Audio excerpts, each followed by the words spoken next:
ஊடக அறத்தை கடைபிடித்து வரும் நியூஸ் ஃபோக்கஸ் தமிழ் சேனலை சப்ஸ்கிரைப் பண்ணி ஆதரவு தாருங்கள்.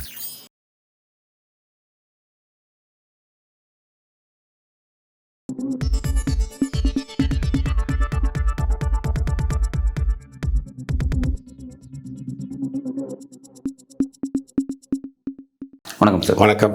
பாகிஸ்தான் இந்தியா அந்த எல்லையில் நடந்த அந்த ஒரு போர் பதற்றம் ஓய்வு பெற்றதுக்கு பிறகு தமிழ்நாட்டில் பாஜக ஒரு ஒற்றுமை பேரணி, அதாவது மூவர்ண கொடியினுடைய ஒரு ஒற்றுமை பேரணி அப்படிங்கிற மாதிரி ஒரு அரசியலை முன்னெடுக்கிறாங்க. இதை எல்லா கட்சிக்குமான ஒரு அழைப்பு கொடுக்குறாங்க. திமுக அதிமுக எல்லாரும் வாங்க அப்படின்ற மாதிரி கட்சி சார்பற்ற ஒரு அரசியல் சார்பற்ற ஒரு நிகழ்ச்சியை நடத்துகிறாங்க. அதை எப்படி பார்க்குறீங்க? இல்லை, முதல்ல கட்சி சார்பற்ற அப்படிங்கிறத நம்ம எடுத்துடணும். கமலாலயத்தில் நடந்த ஒரு கூட்டத்தில் இந்த மாதிரி யாரோ ஒரு பேரணி நடத்துகிறோம் அப்படின்னு தீர்மானம் நிறைவேற்றினா அதை எப்படி நீங்கள் கட்சி சார்பாக இல்லாமல் இருக்கும். இப்போ பாஜக இந்த வெற்றியை தன்னை கிளைம் பண்ணுறதுக்காக உறுதிப்படுத்துகிறாங்க. அதுக்கு என்ன பண்ணுறாங்கன்னா, எல்லா கட்சிகளையும் நீங்கள் சொல்லுங்கள், பாஜக தான் இந்த வெற்றியை கொண்டு வந்துச்சு, மோடி தான் கொண்டு வந்தார், நீங்கள் சொல்லுங்கள் அப்படின்னு உறுதிப்படுத்துறதுக்காக எல்லா கட்சிக்கும் அழைப்பு, காங்கிரஸ் கட்சிக்கும் அழைப்பு கொடுத்துருக்காங்க, அதிமுகவுக்கு அழைப்பு கொடுத்துருக்காங்க, திமுகவுக்கும் அழைப்பு கொடுத்துருக்காங்க. ஒற்றுமை பேரணி அப்படிங்கிற மாதிரி இன்றைக்கி நடத்துகிறாங்க. அதில் எல்லா கட்சியும் கலந்துக்கிறன்றாங்க. இது அதான் திரும்ப திரும்ப நம்ம பேசுகிறது. இதை தனக்கு கிளைம் பண்ணுறாங்க.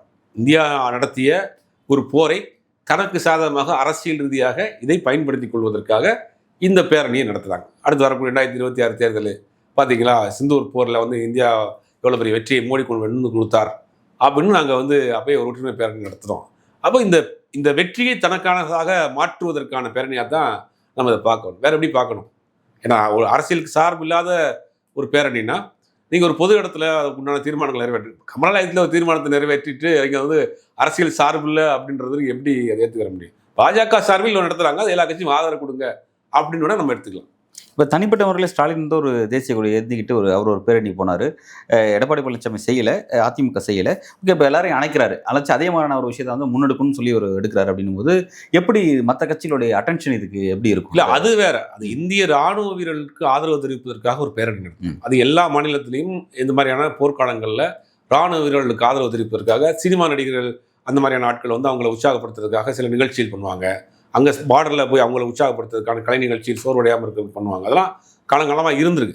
அப்போ இராணுவ வீரர்களை அவர்களுக்கு மரியாதை செலுத்துவதற்காக நாங்களும் உங்களோட இந்த மக்கள் இருக்கிறோம் அப்படின்னு காட்டுவதற்கான ஒரு பேரணியாக அது நடத்தப்பட்டது. அதுவுமே திமுக சார்பில் நடத்தப்படுதுன்னு வச்சுங்களேன். ஆனால் அதில் கூட திமுக அதை கிளைம் பண்ணிக்கல, எங்களால் தான் நடத்தப்படும், நாங்கள் ஆதரவு கொடுக்குறோம், அவ்வளோதான் அந்த பேரணி. இவங்க நடத்துறது பார்க்குறது எப்படின்னா முழுக்க அதை கிளைம் பண்ணுறாங்க. ஒற்றுமை பேரணி அரசியல் ரீதியான பேரணி இல்லைன்னு சொன்னாலும் கூட அதை கலந்து கொள்ள போகிறது பெரும்பாலும் பாஜக நிர்வாகிகள் தான் கலந்துக்க போகிறாங்க.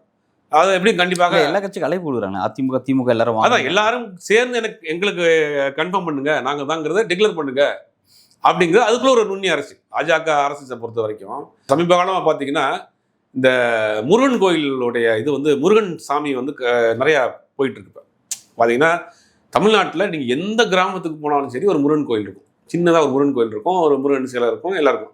தமிழ்நாட்டின் தமிழ் கடவுள் முருகன். அப்போ அது முருகன்கிறது பெரும்பாலும் தமிழ்நாட்டில் இருக்கக்கூடிய பாதி பேருக்கு முருகன் சம்மந்தப்பட்ட 6 பேரில் ஏதாவது ஒரு பேராக இருக்கும். முருகனாக இருக்கணும், குகனாக இருக்கணும், பல ஏதாவது ஒரு பேர் இருக்கும். அப்போ இந்த முருகன் அப்படிங்கிற ஒரு கடவுளுங்கிறதை தாண்டி அவர் நம்மளுடைய முப்பாட்டன் அப்படிங்கிற ரேஞ்சு நீங்கள் நெருக்கமாக போச்சு. நீங்கள் தமிழ்நாட்டில் இருக்கக்கூடிய எல்லா கிராமங்கள்லையும் இருக்குது. இப்போ என்ன பண்ணுவாங்கன்னா ஆர்எஸ்எஸை பொறுத்த வரைக்கும் ரொம்ப மைனூட்டாக நேரடியாக போய் அவங்க அரசியல் பண்ண மாட்டாங்க. அப்போ இந்த மாதிரியான கோயில்களில் போய் உட்காந்து கோயிலில் விளக்கு போடுறோம், பூஜை பண்ணுறோம், முருகன் கோயில் தைப்பூசம் கொண்டாடுறோம் அப்படின்னு அங்கே வர சொல்லுவாங்க. அங்கே வர சொல்லி அந்த மக்களுக்கு அங்கேருந்து ஒரு அரசியல் பிரச்சாரத்தை தொடங்குவாங்க. அந்த மாதிரி தான் தேசபக்தி ஆன்மீகம் இவங்க 2 தான் இவங்களுக்கு அரசியல் செய்யக்கூடிய இடமாக இவங்க வச்சுருவாங்க. தேசபக்தியும் ஆன்மீகம் இவர்களுக்கு அரசியல். மற்ற கட்சிகள்லாம் சாதனையை சொல்லி கேட்பாங்க. மற்ற கட்சிகள்லாம் அடுத்தடுத்து என்ன செய்ய போகிறோங்கிற சொல்லி கேட்பாங்க, செஞ்சதை சொல்லி கேட்பாங்க. இவர்களை பொறுத்த வரைக்கும் தேசபக்தியும் ஆன்மீகம் தான் இவருடைய பெர்மனண்டான டெம்ப்ளேட்டு பொலிட்டிக்கல் ஸ்ட்ராட்டஜிஸ். அதனால இப்போ இந்த விஷயத்தை ஒவ்வொரு மாநிலத்துக்கும் அவங்க மேல் இடத்துல தான் அஜெண்டா கொடுத்துருப்பாங்க. ஒவ்வொரு மாநிலத்திலையும் போய் நடத்துங்க, ஊர் நடத்துங்க, அது எல்லா கட்சியும் ஆமான்னு சொல்ல வைங்க, இப்போ ஒற்றுமை பேரணி நடத்துங்க அப்படின்னு எல்லா கட்சிகளுக்கும் எல்லா மாநிலத்தில் இருக்கக்கூடிய தலைவர்களுக்கும் ஒரு அறிக்கை போயிருக்கும். அதை வச்சு இவங்க இப்போ தமிழ்நாட்டில் நடத்துறாங்க. இது எனக்கு தெரிஞ்ச எல்லா மாநிலங்களையும் அந்த மாநில பாஜக ஒரு பெரிய ஊர்வலம், ஒற்றுமை பேரணி, நாட்டை காப்பாற்றிட்டாரு அப்படிங்கிற மாதிரியான விஷயங்களை ப்ரொமோட் பண்ணக்கூடிய வேலை செய்வாங்க. அதுக்கு தான் நீங்கள் இது எல்லாமே தெரியும். இந்த அரசியல் கட்சி தலைவர்களுக்கு எல்லாம் தெரியும் இது எப்படி பண்ணுறாங்க அப்படின்னு. மற்ற அரசியல் கட்சிகள் இதை எப்படி போக போகிறாங்கன்றது தெரியல. ஆனால் சார் வந்து இப்போ இந்த தாக்குதல் நிறுத்தப்பட்டதிலே பல கான்ஃப்ளிக்ட் இருக்கு, முரண்பாடு இருக்கு. யார் நிறுத்தினது, இப்போ அமெரிக்கா நிறுத்துச்சா இல்லை இவன் 2 நாடுகளும் பேசி நிறுத்தினாங்க அப்படின்னு ஒரு பெரிய கேள்வி இருக்கு. இதில் பல எதிர்கட்சிகளும் கேள்வி எல்லாம் வச்சிருக்காங்க. இப்போ இவங்க போய் நாளைக்கு அழைக்கும் போது வாங்க இந்த மாதிரி ஒரு நிகழ்ச்சி கலந்துக்கணும் வாங்கன்னு அழைக்கும் போது இதில் நிறைய கேள்வி இருக்குன்னு அவங்கள நோக்கி ஒரு கேள்வி எழுப்பணும். ஆனால் அந்த கேள்வி இவங்க எப்படி பாஜக லோக்கல் பாஜக அதை எப்படி மாநில பாஜக அதை எப்படி ஃபேஸ் பண்ணுவாங்க? நீங்கள் அந்த விஷயத்தை எப்படி ஒரு ஒரு விஷயம் இதில் ஒரு டவுட்ஃபுல்லான விஷயம் இருந்துகிட்டே தானே இருக்கு, எப்படி ஃபேஸ் பண்ணுவாங்க? பாஜகவை பொறுத்த வரைக்கும் என்ன பண்ணுவாங்கன்னா, அவங்க இந்த மாதிரி சிக்கலான விஷயங்களே பேச மாட்டாங்க. சுப்பிரமணிய சாமி தொடர்ந்து பாஜக விமர்சனம் பண்றாங்க, யாராவது பேசியிருக்காங்களா? பேச மாட்டாங்க. படார்னு பார்த்தீங்கன்னு வச்சுங்க, பாகிஸ்தானே ஓடாத நிப்பாட்டு, உன்னை வந்து நாங்கள் நெத்தியில் சுட்டுருவோம், உன்னை வந்து நெஞ்சில் மிதிச்சிருவோம் அப்படின்னு அந்த பக்கம் போயிடுவாங்க. அதாவது அவங்களுக்கு தேவையில்லாத விஷயங்களை பேசவே மாட்டாங்க. அதான் பாஜகவுடைய அரசியல் ரொம்ப நுணுக்கமான, தேவையில்லாத விஷயங்களை ஆர்கியூ பண்ணி தேவையில்லாத விஷயத்தில் பேசி அதை வந்து ஒரு கான்ட்ரவர்சி ஆட் பண்ணுறாங்க. அந்த விஷயம் நமக்கு ஒத்து வரல, நமக்கு அது நெகட்டிவாக வருதுன்னா டக்குன்னு அந்த பிரச்சனையை போக மாட்டாங்க. அப்போ இந்த விஷயத்தை பொறுத்தவரைக்கும் அப்படி தான் கண்டுக்கவே மாட்டாங்க. அடுத்த வேற பக்கம் டைவர்ட் ஆகி அந்த பக்கம் அப்படியே ஆன்மீகம் இருக்குது, தேசபக்தி இருக்குது, அப்படி அந்த பக்கம் போயிடுவாங்க. இந்த விஷயத்தை பொறுத்த வரைக்கும் இந்தியா முழுவதும் ஒவ்வொரு மாநிலத்திலையும் பாஜக இந்த மாதிரியான ஒற்றுமை பேரணி நடத்தும். தமிழ்நாட்டில் இப்போ முதல்ல ஆரம்பிச்சிருக்காங்க. இப்போ இதுக்கு தமிழ்நாட்டில் எந்த அளவுக்கு ஆதரவு கிடைக்கும்? பிரதான ஆளுங்கட்சி எதிர்கட்சியெல்லாம் அதை புறக்கணிச்சாங்க அப்படின்னா அது எந்த அளவுக்கு ஆதரவு கிடைக்கும்? அதே மாதிரி பார்த்தீங்கன்னா வந்து அதிமுக இவங்களோட கூட்டணியில் இருக்காங்க, அவங்க எப்படி இந்த மாதிரியான விஷயத்தை ஹேண்டில்? அதிமுக போவாங்க கூட்டணியில், அதிமுக பாஜக ஒன்று தானே கூட்டணிலாம் இருக்காங்க. நம்ம திரும்ப திரும்ப சொல்லிட்டு பாஜக எப்போ அந்த மாதிரி இறந்து போச்சோ, ஜெயலலிதா இறந்து போனதுக்கு பிறகு அந்த கட்சி அவங்ககிட்ட தான் இருக்குது முழுவதுமாக. 4 வருஷம் பாஜக ஆட்சி தான் நடந்துச்சு தமிழ்நாட்டில். எடப்பாடி பழனிசாமி பாஜகவால் நியமிக்கப்பட்ட ஒரு முதலமைச்சராக இருந்தார். 18 பேருடைய சட்டமன்ற உறுப்பினர்கள் நீக்கப்பட்ட பிறகு இன்னும் வழக்கு எப்படி நடந்துச்சு, எப்படி ஆட்சி எப்படி பாதாளத்தில் இருந்து ஒரு ரன் பண்ணி கொண்டு போனாங்க. மற்ற கட்சியாக இருந்தால் ஆட்சி கலைஞ்சிருக்கும். இப்போ ஆட்சியை காப்பாற்றி 4 வருஷம் எடப்பாடி பழனிசாமி முதலமைச்சராக வச்சிருந்ததே பாஜக தான். அதிமுகவும் பாஜக ஒன்றும் கிடையாது. கண்டிப்பாக இன்னைக்கு நாளைக்கு இந்த மீட்டிங்கில் பாஜக அதிமுக கண்டிப்பாக கலந்துக்கிறோம். திமுக சார்பில் கலந்துக்கிற மாட்டாங்கன்னு நினைக்கிறேன். ஏன்னா இது அரசியல் ரீதியாக தான் கொண்டு போக போகிறாங்கன்றது திமுகவுக்கு தெரியும். அப்போ அதிமுக கலந்துக்கிறோம், மற்ற கட்சிகள் கலந்துக்கிறோமாங்கிறது தெரியல. அந்த பாலிடிக்ஸ் வட மாநிலங்களில் வேற மாதிரி எதிரொலிக்கும், தென் மாநிலங்களில் தமிழ்நாட்டில் தேசபக்தி பாலிடிக்ஸை கொண்டு போகும்போது எப்படி மக்கள் அதை வட மாநிலங்களில் உக்கிரமாக இருக்காங்க, உக்கிரமாக இருக்காங்க. அது டிவி விவாதங்கள்லாம் தீப்பிடிச்சி எரியுது. அர்ணப் கோஸ்வாமிலாம் யாராவது பாகிஸ்தான் அடிச்சு போறாப்ல, பாகிஸ்தான் பத்தி பேசாதீங்கன்னு அந்த அளவுக்கு எங்க டிபேட்ல வந்து இன்னைக்கு அனல் பறத்திட்டு இருக்காங்க. ஒட்டுமொத்தமாக அது பெரிய ஒரு வெக்கக்கடான விஷயம். ஒட்டுமொத்தமாக வட இந்திய ஊடகங்கள் முழுவதுமாக அவருடைய கண்ட்ரோலில் போயிடுச்சு. உண்மையே தெரியாமல் போயிடும். எங்கெங்க நடந்த விஷயம்லாம் எடுத்து போட்டு இன்னைக்கு இப்போ போராட்டம் நடந்துட்டு இருக்கு, ஆர்ப்பாட்டம் நடந்துட்டு இருக்கு அப்படிங்கிற மாதிரி செய்தி போறாங்க. இதை முழுக்க அரசியலுக்கு பயன்படுத்துறாங்க அப்படிங்கிறதுக்கு இந்த ஊர்வலம் ஒரு உதாரணமா பார்க்கலாம். இந்த விஷயங்களே கொண்டு வந்து அரசியல் எப்படி ஜாயின் பண்ணுறாங்க பாருங்க. ஒற்றுமை பேரணி அது இதுன்னு கொண்டு வந்து எப்படி விளக்கு பூஜை நடத்துகிறோம், முருகனுக்கு வந்து தைப்பூசத்தை கொண்டாடுறோம் அப்படிங்கிற மாதிரி கொண்டு வந்துட்டு அங்கே உள்ளுக்குள்ள அரசியல் பண்ணுவாங்க.